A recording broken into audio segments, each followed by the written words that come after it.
In the heart of northwest Texas, a rare and terrifying storm wreaked havoc, combining multiple tornadoes, hurricane-force winds, and softball-sized hail.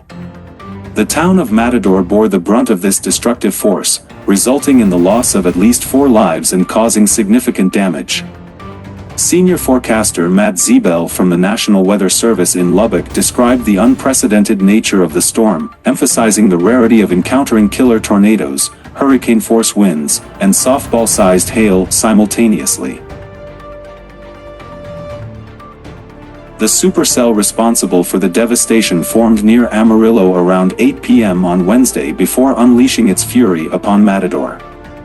The storm's ferocity was evident as it produced wind speeds of up to 109 miles per hour, 175 kilometers per hour, in Jayton, accompanied by hailstones measuring at least 4 inches, 10.2 centimeters, in diameter. Such a combination of extreme weather phenomena is exceedingly rare, as Zebel acknowledged the unprecedented convergence of high-end wind shear and extreme atmospheric instability on that fateful Wednesday. Power outages plagued the region, leaving over 900 customers without electricity in the Matador and Jayton areas. The worst damage was observed in Matador, a small town of approximately 570 people situated 70 miles, 112 kilometers, northeast of Lubbock in Motley County. Although the Motley County Sheriff's Office was unavailable for immediate comment, Texas Department of Emergency Management District Coordinator Bill Durham assured the public that additional information would be released on Thursday morning. Reports shared by storm chasers and meteorologists on social media platforms showcased the extensive damage inflicted upon Matador.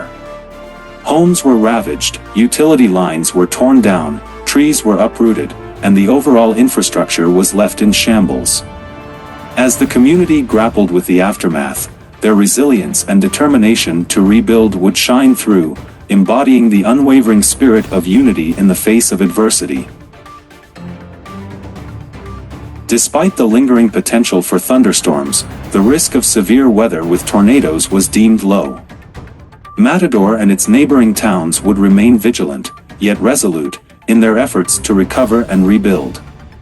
The recent tornado outbreak followed closely on the heels of another devastating tornado in Perryton, located in the northern Texas Panhandle, which claimed multiple lives and left over 100 injured. These successive tragedies served as stark reminders of the raw power of nature and the resilience required to overcome and rebuild shattered lives. As the sun set on that eventful day, Matador stood as a symbol of strength and determination. While the road to recovery would be arduous, the community remained united and resolute, ready to forge ahead and rebuild their lives and town from the ruins left in the wake of the catastrophic storm.